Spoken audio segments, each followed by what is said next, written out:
Whether you're looking for answers to specific life questions or simply hoping to become the best version of you possible, welcome to the Mental Breakdown and Psychreg podcast, where we offer insight, information, and strategies based upon research and years of practice as psychologists. So sit back, have a listen, and get connected with our hosts, Dr. Berney Wilkinson and Dr. Richard Marshall. One question I'm often asked by parents is whether or not they should put their child in team sports, or team sports, or even individual sports. You know, what is the real benefit? Right. And this especially comes from parents of kids with like ADHD and some behavioral issues and things like that, because they're concerned about their child focusing and paying attention and following directions from the coach. And my answer is usually pretty unanimous. Right. Yes. Yep. They should participate. And so today we're going to talk about some of the benefits of having kids in sports and exercising.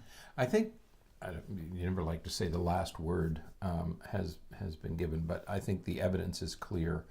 Physical activity is good for kids, not only for their physical development, but also for their cognitive development and their emotional development. The benefits of sport, I don't think the benefits of sports I think we would underestimate, if anything. I think that kids just need them. Boys and girls, doesn't matter what their ability levels are, what their other challenges might be, they all need them. Now, there are a few caveats that we'll talk about later on in this week as it relates to that, only because it's caveats related to the adults more so than it is to the kids. That's right. Because the benefits of sport and exercise is there, period. The issue comes from the adults and what they are doing and expecting, that kind of stuff. And we'll get to that later this week. But today we're going to talk about some of the benefits physically, psychologically, and neurologically. Right. Yeah, one of the great tragedies of the back to basics educational movement, this emphasis on the acquisition of basic skills and the mastery of skills, mastery learning. One of the great tragedies of that whole movement was the elimination of physical education and the marginalization of physical activity in favor of instructional time and class time. Right. Okay, it was one of the great missteps, I think, in the past 30 or 40 years of educational reform. Yeah. So we're pulling from 3 different articles today, and the link to all 3 are in the show. Links to all 3 are in the show notes. But one of them talks about 4 reasons why your kids should play sports. Another one's 10 reasons, and then one really focuses on the brain, which we kind of dig that one, of course, a lot. So, and we're not going to go through all of them in a lot of detail, but the point remains that there are a few things that we should emphasize as it relates to some of the benefits of sports. Right. And one of the things that I think is critical, and it's one of the first ones mentioned, and I say that it's critical because it's also something that parents often complain about as it relates to their kids, and that is the issue of commitment. Making a commitment. So this first article has 4 advantages, and the first one is commitment. Right. And it doesn't matter whether it's band or cheerleading or whatever it is. Children need to learn the value of making a commitment. Right. And if you're going to join the team, then you have to finish the season. Right. You make a commitment to a group, you keep that commitment. Right. And one of the early places you learn that is on these sports teams. Right. Yeah, absolutely.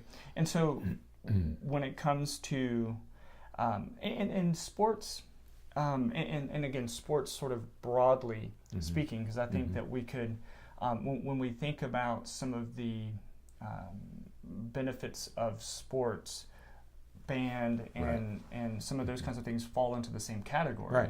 You may not see a band competition on ESPN, but some of the expectations and camaraderie and competition and all of that exists in band just as much as it exists on a football field. So, exactly. So commitment is massive. Another thing that I like, and again, this first article mentions it, is the idea of resilience. Resilience, right. You're going to lose sometimes. That's right. Depending on your team, you may lose a lot of times. That's right. And you really have to be able to cope with that and deal with that and manage that. I've done a lot of sports psychological work with kids, and it's really fascinating when you can see that resilience sort of kick in. Right. I had a boy that I worked with not too long ago who was playing Little League baseball, but he was really good, and he played AAU, and he traveled and all that kind of stuff. And for whatever reason, he enjoys playing rec as well. So he'll play rec during the off season from his competitive, and he would get so frustrated that some of the kids on his team weren't as good as he is. And so we sat and we kind of talked about how to cope with that and how to manage that. And he was able to switch his perspective from that of being frustrated with his teammates to that of being a sort of player coach for his teammates, and really started coming in and talking. And this is a 9-year-old kid. Started coming in and talking. You should see how well this kid's doing now. He couldn't even hit the ball before, and now he's he got on base for the first time last night. It was great. And you can see that resilience kick in as soon as you start understanding that team mentality. That's right. And kids have to learn how to win gracefully, and they have to learn how to lose gracefully. Sometimes you lose. Sometimes things don't work out the way you expect. Exactly. And so you have to be able to win gracefully and lose gracefully. And so this idea of resilience. The other thing that I always marvel at, and you see it especially, you can see it in any sport. It's most obvious in professional sports, where a player, for example, a pitcher, gives up a home run. Okay, then he has to pull himself together and go back out and be at the top of his game. It could be a golfer missing a putt. It could be a tennis player missing a serve. It doesn't matter what the sport is, but you learn resilience by occasionally failing. And I can't emphasize enough, it's important to fail once in a while, because that's how you learn how to be resistant, how to pull yourself back together, refocus, and get back in the game. Absolutely. And there aren't that many places where you can learn how to do that. Right. Yeah. Except in sports. Definitely. Another sort of another benefit that sort of underlies a lot of the other ones mentioned across a couple of different articles is that it keeps kids busy. Whether it's getting them off their technology, whether it's getting them out of the house, whether it's giving them something to do after school, whatever the case may be, sports keep them busy and keep them engaged and focused on a task. Yeah, when we talk about, you don't have to take away the devices, you just have to do other things. Get your children engaged in other activities, and please, when they go to do these other activities, they don't need their cell phones. Okay, leave their cell phones at home or leave them in the car. I've seen the first couple of years that my daughters played tennis at the high school level, girls were allowed to bring their phones. And so every time there was a break, all the girls were on their phones. Or if they weren't playing a match, they were on their phones. And finally the coaches decided that leave your phones in the car. When you come to play tennis, you're here to play tennis. And that's how you start teaching children the value of separating these two things. They can exist, they can survive without their phones for an hour or 2 hours or 3 hours.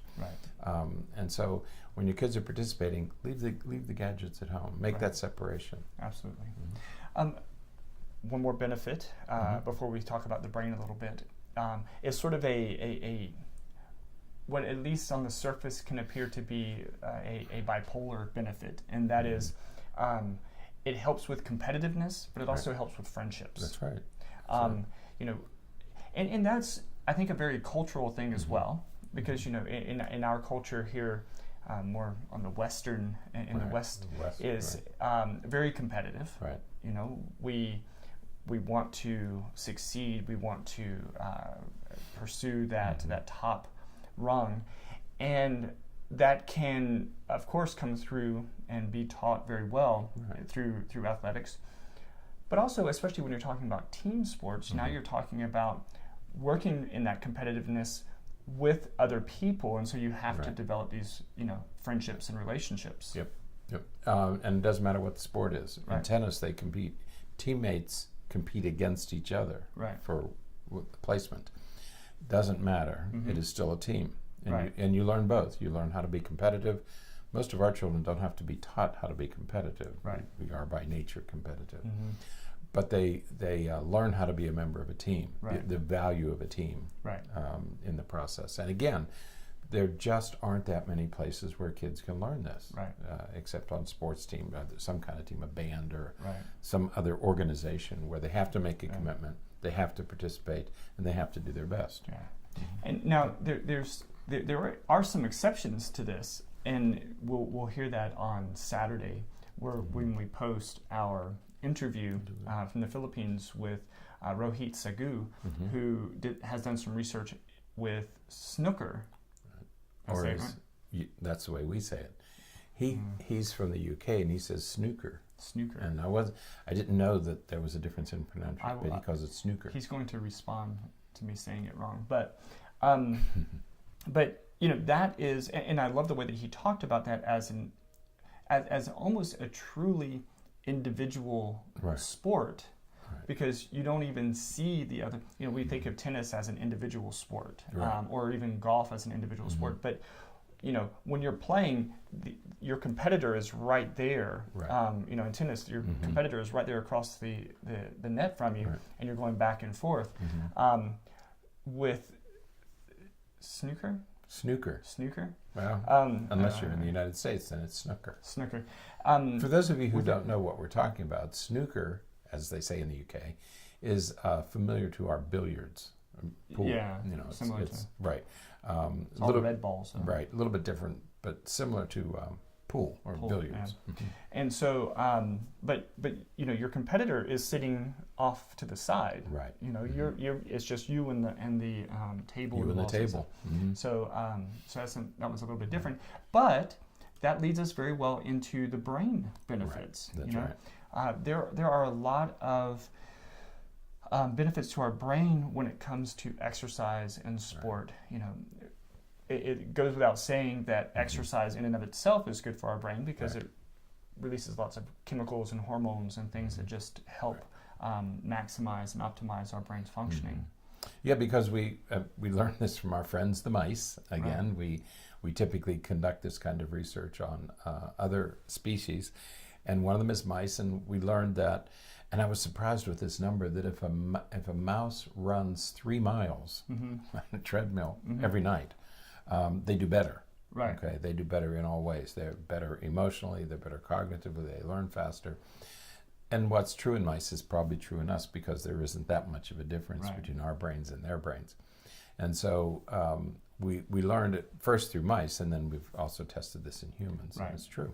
Right, and absolutely, it's true that, and we see this in school systems around the world, right. where those students who, especially elementary school students, mm-hmm. who are able to get out and become physical and get an mm-hmm. exercise and recess and right. PE and all that kind of stuff, students who have the opportunity to break up their day with mm-hmm. some physical activity tend to do better academically. Right. They learn faster and everything. Right. Stephen Covey has that chapter, Sharpen Your Saw. He calls it Sharpening Your Saw. And that's what we have to allow kids to do. They right. have to go out and play. There's a wonderful program. It was started by a physician called Spark, mm-hmm. and he has used this high aerobic exercise, mm-hmm. especially running, goes into a school, and the kids come in before classes start, mm-hmm. and they come in and they do running drills and run distances.